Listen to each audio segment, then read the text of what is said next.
Hello friends, good morning. मैं हूं दुर्गेश और आप देख रहे हैं एग्ज़ाम का गुरु विद दुर्गेश। दोस्तों, जैसा कि हम लोगों ने करंट अफेयर्स की सीरीज़ शुरू की है और हम लोग डेली का करंट अफेयर्स देख रहे हैं। डेली करंट अफेयर्स से आपको दो फायदे होंगे। पहला तो आप डेली अपडेट होंगे। दूसरा, आप कोई भी एग्ज़ाम दे जाते हैं तो उसमें जो मंथली मैगजीन आती है, तो मंथली मैगजीन दोस्तों ये चीज़ें होती हैं, आपका एक बार डिवीजन हो जाएगा जब आप उसको पढ़ेंगे। ठीक है, तो आपके लिए बहुत अच्छा है। और किसी भी एग्ज़ाम के पॉइंट ऑफ व्यू से दोस्तों करंट अफेयर्स बहुत ही महत्वपूर्ण होता है। चाहे वो आपका यूपीएससी आर हो, चाहे आपका बीपीएससी हो, चाहे एमपीपीएससी हो, कोई भी एग्ज़ाम हो, चाहे वनडे के छोटे कोई एग्ज़ाम हो, सबके लिए आपका करंट अफेयर्स बहुत जरूरी दोस्तों है। ठीक है, तो हम लोग शुरू करते हैं। आज है तारीख 17 नवंबर 2023। ठीक है, ये पहला टॉपिक जो आया दोस्तों है, ये आपकी एक रिपोर्ट जारी की गई है। ये रिपोर्ट जारी की है आपकी FAO ने।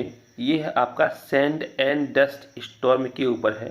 ठीक है, सैंड एंड डस्ट स्टॉर्म क्या होता है, क्यों आता है, इस पर क्या क्या पहले की गई हैं, इन्हीं चीज़ों को हम इस पर जो है पूरे डाटा में देखेंगे। ठीक है, तो देखिए यह रिपोर्ट संयुक्त राष्ट्र खाद्य कृषि संगठन जो है FAO के द्वारा जारी की गई है और इसमें कहा गया है कि सैंड एंड डस्ट स्टॉर्म का बार बार आना यह संकेत है कि जलवायु परिवर्तन का प्रभाव जो है काफ़ी ज़्यादा हो रहा है। ठीक है, इससे क्या होता है, इससे आपका जो शुष्क भूमि का विस्तार होता है।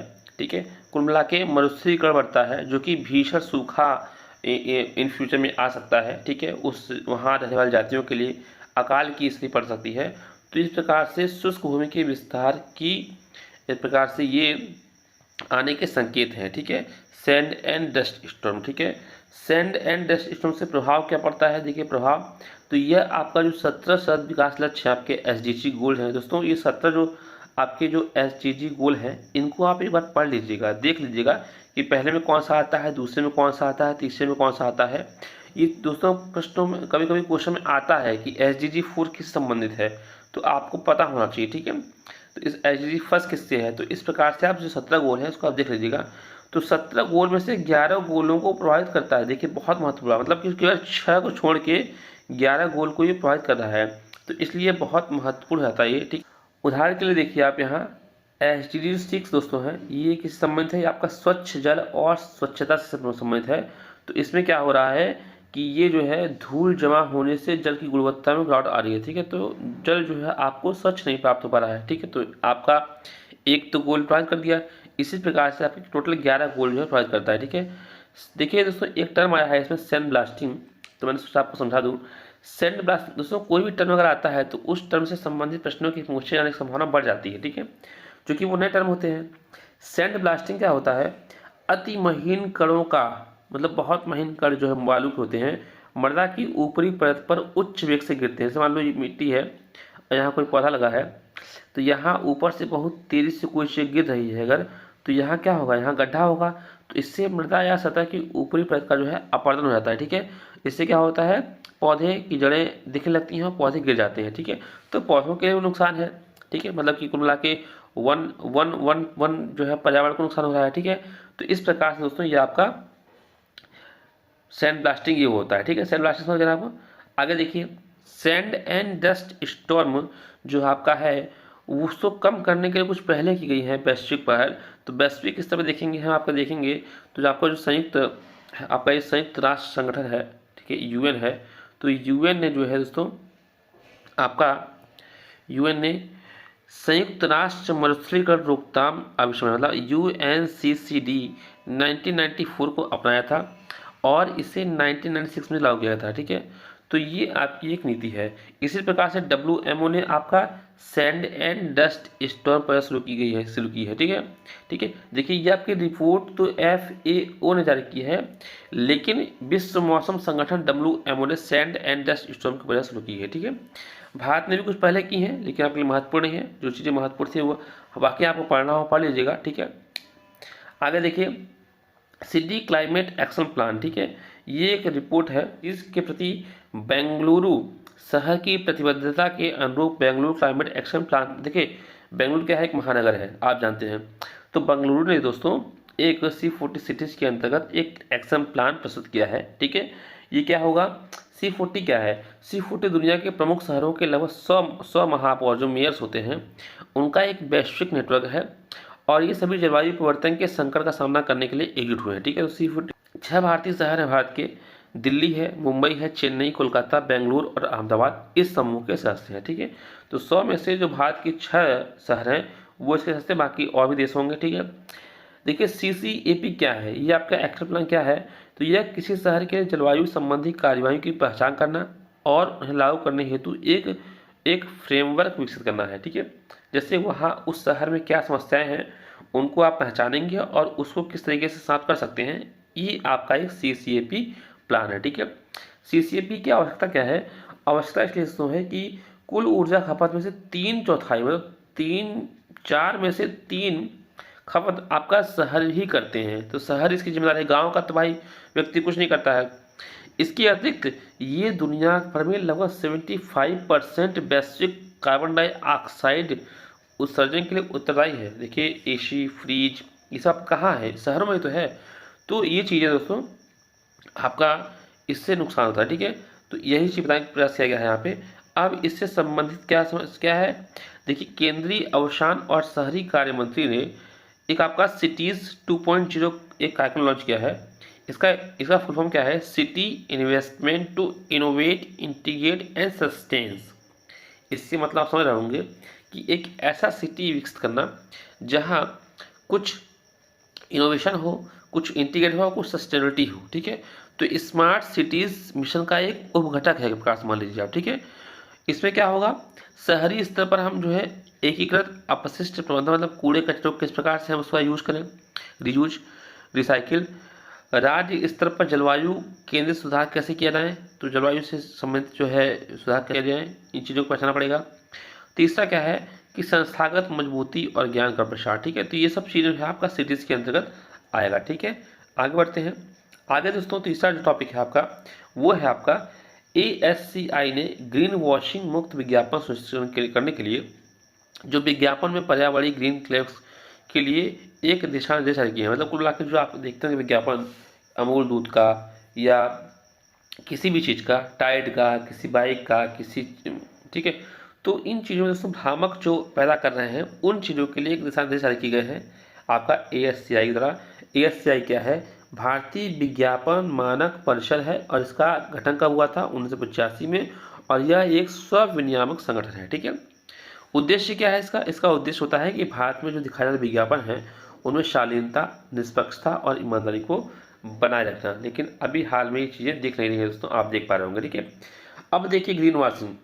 तो ग्रीन वॉशिंग जो शब्दावली जो है ये आपका सर्वप्रथम 1986 में जे वेस्टरवेल्ड ने इसको प्रतिपादित किया था इस शब्द को। तो ग्रीन वॉशिंग अगर कोई पूछा था आपके एग्जाम में कि ग्रीन वॉशिंग को सर्वप्रथम शब्द का यूज किसने किया था, तो आप कौन है, वेस्टरवेल्ड। ठीक है, ये होता क्या है, तो ग्रीन वॉशिंग दोस्तों क्या होता है, इसके अंतर्गत जो ब्रांड्स या कंपनियां होती हैं वो अपने अधिकतर उत्पादों को पर्यावरण हितैषी से दिखाने का प्रयास करते हैं। ठीक है, कुल मिला के इको जो आपका एनवायरमेंट फ्री आपका दिखाने का प्रयास करती हैं कि जो चीज़ें हमारी हैं वो आपकी पर्यावरण के अनुकूल है, जबकि वास्तविकता इसकी विपरीत होती है। ठीक है, इसे हम ग्रीन सीन भी कहते हैं। तो ग्रीन वॉशिंग दोस्तों आपको ग्रीन सीन भी कहा जाता है, यही चीज़ है और इसी के लिए दिशा निर्देश जारी किए हैं। ठीक है, आगे देखिए, ये आपके लिए यही महत्वपूर्ण था कि ग्रीन वॉशिंग क्या है और ये जो है ग्रीन सीन कैसे। ठीक है, ये आपने देखा। आगे बढ़ते हैं दोस्तों, मैं आपसे बाबा कह रहा हूँ, अगर आपको लग रहा है कुछ चीज़ें कम हो रही है तो आप इस पूरा वीडियो को अच्छे से पढ़ लीजिएगा, जो आपके हिसाब से आपको लगे महत्वपूर्ण वो आप कर लीजिएगा, लेकिन मेरे हिसाब से जो था वो मैंने आपको बता रहा हूँ। ठीक है, देखिए अगला टॉपिक है आपका IMF ने सेंट्रल बैंक डिजिटल करेंसी, ठीक है, डिजिटल करेंसी का वर्चुअल हैंडबुक का पहला भाग प्रकाशित किया। तो पहला चीज़ जो होता है वो बहुत ही महत्वपूर्ण होता है, आप समझते होंगे। ठीक है, तो क्या है ये दोस्तों, यह नीति निर्माताओं और विशेषज्ञों के लिए एक रेफरेंस गाइड है। ठीक है, तो CBDC किसी देश की केंद्रीय बैंक द्वारा डिजिटल रूप में जारी की जाने वाली एक वैध मुद्रा मतलब लीगल टेंडर होती है। ठीक है, तो क्या है ये CBDC केंद्रीय बैंक द्वारा, जैसे मान लीजिए हमारा RBI है, तो RBI के द्वारा एक डिजिटल मुद्रा को लॉन्च किया जाए, डिजिटल करेंसी को, तो वो जो आपकी वो होती है वो आपकी CBDC होती है। ठीक है, और चूंकि ये IMF ने किया है तो ये जो है विश्व स्तर पे भी इसका प्रतिपादन किया जाएगा। ठीक है, देखिए जैसे यहाँ देख रहे हैं, इसकी आवश्यकता क्यों पड़ी। देखिए इसकी आवश्यकता क्या है कि इससे सीमा पार भुगतान, जैसे मान लीजिए अमेरिका में US चलता है डॉलर, हमारे यहाँ रुपया चलता है, तो दोनों में दोस्तों आपकी जो भुगतान प्रणाली होंगी उसकी रियल टाइम, लागत प्रभावी और एकीकरण होगा, मतलब दोनों जगह एकीकरण से यूज हो जाएंगे। ठीक है, उसमें आपको एक्शन करने की जरूरत नहीं होगी। ठीक है, भौतिक नकदी के प्रबंधन से जो हम लोग जो ऑफलाइन करेंसी मतलब कैश करते हैं, तो कैश में कागज भी दिक्कत होती है, लेन देन दिक्कत होती है, तो उसमें आपकी लागत कम हो जाएगी। ठीक है, वित्तीय समावेशन का प्रभाव लेगा भाई। वित्तीय समावेशन क्या है, अगर एक ही अगर मुद्रा हो जाएगी तो आपको मैनिपुलेट करने में आराम होगा। ठीक है, तो इसलिए महत्वपूर्ण है। ठीक है, तो आपने समझा सीबीडीसी के बारे में। आगे देखिए 10वीं ASEAN defence minister meeting plus जो है लॉन्च किया गया है। तो यह आपका 2010 में लॉन्च किया गया था। इसका नाम है ADMM। क्या नाम है, ASEAN defence ministry meeting plus. ठीक है, और इसमें दोस्तों आसियान जो आपका दक्षिण एशियाई देश है, इसके अंतर्गत 10 देश आते हैं। इनके साथ साथ 8 जो है पार्टनर्स प्लस देश हैं। इसमें आपका भारत भी है, इसलिए महत्वपूर्ण रहता है। ठीक है, तो इसमें आपका भारत भी है। ADMM आसियान में सर्वोच्च रक्षा सलाहकार और सहयोगी तंत्र है। इसका उद्देश्य क्या है, शांति और स्थिरता के लिए सुरक्षा एवं रक्षा सहयोग को मजबूत करना। ठीक है, तो यही महत्वपूर्ण है। बाकी देखिए मैं दिखाने का प्रयास करूंगा आपको। ये देखिए ADMM प्लस के फोकस क्षेत्र क्या रहेंगे कि समुद्री जो सुरक्षा होगी उसको आप देखेंगे, ये पूरे देश देखेंगे। काउंटर टेररिज्म मतलब आतंकवाद से निपटने में सहायता होगा इसका। मानवीय सहायता, आपदा राहत होगा, शांति स्थापना, ये सब चीज़ें इस हालांकि सबके अंतर्गत आता है ये चीज़ें। ठीक है, तो यही सब चीज़ें हैं। आगे देखिए, आगे दोस्तों ये टॉपिक जो कि ये आपसे संबंधित ये माइक्रो मेटस मैक्रो व्यू है। ये आपकी माइक्रो फाइनेंस कंपनी होती है। तो माइक्रो फाइनेंस टर्म आया है, इसलिए हम भारत के परिप्रेक्ष्य में देखेंगे चूँकि ये महत्वपूर्ण नहीं था। ठीक है, ये देखिए भारत में सूक्ष्म वित्त के लिए जो है सरकार द्वारा कुछ पहल शुरू की गई है, वो कौन सी है। देखिए SHG का मतलब होता है सेल्फ हेल्प ग्रुप। ठीक है, तो सेल्फ हेल्प ग्रुप जो बैंक लिंकेज कार्यक्रम है, इसका लक्ष्य क्या था, इसका लक्ष्य था कि जो हम लोग सेल्फ हेल्प ग्रुप को ऋण देते हैं उनकी मात्रा को बढ़ाना है और उनके ऋण पैटर्न को गैर आय सृजन गतिविधियों से उत्पादन आधारित गतिविधियों में बदलना है। ठीक है, तो कुल मिला के ये आपका एक SHG बैंक लिंकेज कार्यक्रम था। दूसरा E-शक्ति कार्यक्रम है। इसका लक्ष्य क्या था कि SHG के खातों को डिजिटल बनाते हुए इन समूहों के सदस्यों को वित्तीय संरक्षण के दायरे में लाना है। ठीक है, तीसरा क्या है, PM स्वनिधि। ये भी हाल ही में किसी एग्जाम पूछा गया था। तो यह एक सूक्ष्म ऋण प्रदान करने वाली योजना है। इसके तहत स्ट्रीट वेंडर्स जो आपके दोस्तों नुक्कड़ पे गलियों में जो वेंडर्स लगाते हैं उन लोगों का दोस्तों आपका एक प्रकार से पूंजी ऋण प्रदान करने की एक योजना थी। ठीक है, तो आप इसलिए आपके लिए महत्वपूर्ण था, इसलिए मैंने आपको बताया। आगे देखिए अमेरिका चीन जलवायु समझौता आपके लिए बहुत महत्वपूर्ण है, लेकिन इस समझ लीजिए कि अमेरिका और चीन जो है ये दोनों संयुक्त रूप से 38% जो है वैश्विक ग्रीन हाउस गैस का उत्सर्जन के लिए जिम्मेदार है। और हाल ही में इन लोगों ने एक जलवायु समझौता किया है आपस में। ठीक है, तो अच्छी बात है। ठीक है, एक्सोबायोलॉजी एक्सटेंट लाइफ सर्वेयर, ये क्या चीज़ है, EELS क्या है, इसका फुल फॉर्म है एक्सोबायोलॉजी एक्सटेंट लाइफ सर्वेयर। ये दोस्तों एक सांप के आकार वाला भविष्य का एक रोबोट है। ठीक है, कुल मिला के एक रोबोट है ये सांप क्या कर कैसे ऐसे होगा। ठीक है, और यह एक बहुउद्देशीय रोबोट है, मतलब बहुत उद्देश्यों को बनाया गया है। यह स्वायत्त रूप से पहले से दुर्गम रहे स्थलों का मानचित्र तैयार करेगा, उनके भीतर जाएगा और उनका अन्वेषण करेगा। मतलब ऐसे दुर्गम क्षेत्र जहाँ रोबोट नोबोट फंस जाते हैं उन एरिया में नीचे से जाएगा और उसका मानचित्र उसके भीतर जाएगा और उसका रिसर्च करेगा। ठीक है, तो यह दोस्तों बहुत ही महत्वपूर्ण एक प्रकार से रोबोट है और यह स्वयं निर्णय लेने में सक्षम है। मतलब जहाँ अगर इसको कुछ दिक्कत हो रही है तो अज्ञात परिस्थिति में ये स्वयं भी निर्णय लेने में सक्षम है। तो बहुत ही महत्वपूर्ण चीज़ है ये। ठीक है, आगे बढ़ते हैं। आगे देखिए ये आपका सो गामा रे बस्टर्स है। तो गामा रे बस्टर्स है क्या, ये चर्चा में क्यों है, ये जानिए। एक नए अध्ययन के अनुसार GRB जो गामा रे बस्टर्स है ओजोन परत को अस्थायी रूप से क्षरण करने के लिए जिम्मेदार है। ठीक है, और इसकी क्षमता भी है। ये है क्या चीज़, ये दोस्तों ब्लैक होल के निर्माण और न्यूट्रॉन तारों के बीच जब टक्कर होती है तो उस विस्फोटक परिघटना के दरमियान ये जो है उत्पन्न होते हैं। ठीक है, GRB दोस्तों आयन मंडल के निचले भाग में अणुओं को आयनित करने के लिए जाने जाते हैं। ठीक है, तो गामा रे बस्टर्स क्या है, ये आपने समझा कि ये ब्लैक होल के निर्माण और न्यूट्रॉन तारों के बीच टक्कर से उत्पन्न होने वाली ऊर्जा है। और यह ऊर्जा जो ओजोन है ये ओजोन परत के क्षरण के लिए एक प्रकार से उसको क्षरण करने की क्षमता रखती है। तो यही दो चीज़ महत्वपूर्ण था, ठीक है, इसलिए मैंने आपको बताने का प्रयास किया। आगे बढ़ते हैं दोस्तों, ये आपका बहुत महत्वपूर्ण ही है। आगे देखिए योगिनिया।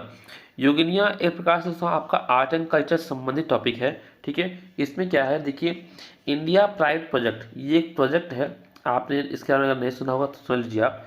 इंडिया प्राइड प्रोजेक्ट के अंतर्गत जो हमारे हमारे भारत की जो संस्कृतियाँ हैं, जो मूर्तियाँ हैं, वो किसी देश के अंदर चली गई हैं, तो उसको वापस लाने का ये प्रकार से प्रोजेक्ट है। योगिनी चामुंडा और गोमुखी की मूर्तियाँ जो है यूके से भारत वापस लाई गई हैं। और इन्हें दोस्तों लोखरी, जो कि उत्तर प्रदेश पड़ता है, ये आप लोग सब भी ध्यान रखिए दोस्तों। कभी भी क्या है ना, मिलान करने कर देगा, लोखरी दे देगा, तो लोखरी के सामने लिख देगा एमपी, तो आप क्या करेंगे, ठीक है, या लिख देगा छत्तीसगढ़, तो लोखरी आपका यूपी में है। और 8वीं सदी में निर्मित प्राचीन मंदिर से चुराया गया था। जो मूर्तियाँ आई हैं दोस्तों यूके से, इनको 8वीं सदी में ही निर्मित प्राचीन मंदिर से चुराया गया था। योगिनिया क्या है, योगिनिया पूजा की एक तांत्रिक पद्धति से संबंधित शक्तिशाली देवियों की एक समूह है। तो 64 देवियों का समूह है ये दोस्तों, 64 देवियों का समूह है। इसमें जो है सो प्रसिद्ध योगिनी मंदिर जो है आपका, एक उड़ीसा का 64 योगिनी मंदिर है आता है, और एक आपका मध्य प्रदेश खजुराहो में है, तो ये आपका है, और ये आपका यूपी में था, ठीक है। तो 3 प्रकार की ये प्रकार से मूर्तियाँ हैं। तो योगिनियाँ कैसे संबंधित आपकी 64 योगिनी संबंधित है, और ये है लोखरी जो जगह है, ये आपका यूपी संबंधित, ठीक है। ये बहुत ही महत्वपूर्ण दोस्तों। मित्र शक्ति 2023 एक आपका संयुक्त सैन्य अभ्यास है, किसके बीच, भारत और श्रीलंका। तो इंडिया एंड श्रीलंका, इन दोनों के बीच में एक मित्र शक्ति होता है, ये आप ध्यान दीजिएगा, ठीक है। ये मिलान करने के लिए दोस्तों आता है। नेक्स्ट पहल क्या है, यह इंडियन ग्रीन बिल्डिंग काउंसिल द्वारा हरित भवनों के लिए एक नई रेटिंग और प्रमाणन पहल है। नेक्स्ट मतलब कि जो आपकी जो बिल्डिंग बन रही है, जो कॉरिडोर बन रहे हैं, तो ग्रीन भवनों के लिए जो है आपकी एक रेटिंग देगा, ठीक है। तो इस प्रकार से ये है। आगे देखिए, आगे दोस्तों ये महत्वपूर्ण, ये लास्ट टॉपिक आपके लिए, ठीक है, अंतिम है ये दोस्तों है गिनी की खाड़ी। गिनी की खाड़ी आप जानते हैं, आपका जो क्या है, अफ्रीका है, ठीक है, अफ्रीका है दोस्तों आपका, ठीक है। तो ये अफ्रीका का जो ये पार्ट है, ये वाला पार्ट, इस आप गिनी खाड़ी है, तो इसी के बारे में संबंध है ये। देखिए इसकी तटरेखा का विस्तार उत्तर में, देखिए आप चित्र देखिए, ठीक है, छोड़िए आप इसको, आप देखिए चित्र, ठीक है, क्या देखेंगे आप, चित्र देखिए, चित्र से अच्छा आपको समझ में आएगा। देखिए दोस्तों, ये आपकी गल्फ ऑफ केनिया है, तो आप देख पा रहे होंगे जो ये आपका ये सेनेगल है, सेनेगल से लेके दोस्तों आपका ये पूरा एरिया अंगोला तक, ठीक है, ये आपका अंगोला है, और ये आपका सेनेगल है। तो सेनेगल से लेके पूरा अंगोला तक जो आप खाड़ी देख रहे हैं, यही आपके दोस्तों कीनिया की खाड़ी है, ठीक है, यही कीनिया की खाड़ी है। और ये महत्वपूर्ण क्यों होता है, महत्वपूर्ण क्यों है, चूँकि अभी हाल ही में चर्चा में रहा है, हाल ही में चर्चा में क्यों रहा है ये, चूँकि यहाँ दोस्तों क्या हुआ है, यहाँ भारतीय नौसेना ने गिनी की खाड़ी में समुद्री डैक्तिरोधी गश्ती अभियान का सफलतापूर्वक संचालन किया है, ठीक है। और जो गिनी की खाड़ी है, ये आपका तेल, प्राकृतिक गैस और खनिजों के लिए बहुत ही महत्वपूर्ण स्थल है। और दोस्तों यहाँ नाइजर और वोल्टा ऐसी कुछ नदियाँ, जो महत्वपूर्ण नदियाँ हैं, वो आपके यहाँ गिरती हैं, ठीक है, वो आपके यहाँ गिरती हैं। तो देखिए एक बार थोड़ा सा अच्छे से देखिए आप, मैं आपको देखिए, ये जो आप देख रहे हैं ये पूरा एरिया, ये आपका गिनी खाड़ी है, और नाइजर नदी दोस्तों आपका नाइजर से निकलती है, यही गिरती है, ठीक है, वोल्टा भी नदी आपके यहाँ से आती है, ऐसी गिरती है। तो इस प्रकार से देखिए यहाँ कुछ देश हैं, देखिए सेनेगल, ठीक है, सेनेगल है, फिर इधर आपका दोस्तों गाम्बिया, फिर गियाना बिसाऊ, फिर गिनिया है, फिर आपका सिएरा लियोन है, ठीक है, फिर लाइबेरिया है, फिर आपका आइवरी कोस्ट है, फिर घाना है, फिर टोगो है, ठीक है, टोगो है, बेनिन है, फिर नाइजीरिया है, फिर आपका कैमरून है, फिर गैबन है, फिर रिपब्लिक ऑफ कांगो है, और उसके बाद दोस्तों आपका डोमिनियन रिपब्लिक ऑफ कांगो है, और अंगोला है, ठीक है। इस प्रकार से दोस्तों आपका ये जो है महत्वपूर्ण स्थल था, आपने समझा। और आज का दोस्तों टॉपिक यहीं ख़त्म होता है, ठीक है। जो भी आपके महत्वपूर्ण अपडेट्स थे 17 नवंबर के, वो मैंने आपको बता दिए हैं। आपको ये कैसा लगा, अगर अच्छा लगा हो दोस्तों तो लाइक और शेयर कीजिएगा इसको, ठीक है। और जो भी आपको दोस्तों कोई प्रश्न अगर हो आपको, तो आप कमेंट बॉक्स के माध्यम से पूछ सकते हैं, ठीक है। बाकी मैं डेली आपको जो है करंट अपडेट देता रहूँगा। आज 17 था, कल आपका 18 है, कल हम लोग मिलेंगे 18 नवंबर के लेटेस्ट अपडेट के साथ, ठीक है। तब तक का दोस्तों नमस्कार और मस्त रहें, खुश रहें और अच्छे से पढ़ाई करें। और दोस्तों, अगर आप लोग इस चैनल पर नए हैं तो ज़रूर सपोर्ट कीजिए, शेयर कीजिए, लाइक कीजिए और सब्सक्राइब भी कीजिए। ठीक है सर, नमस्कार।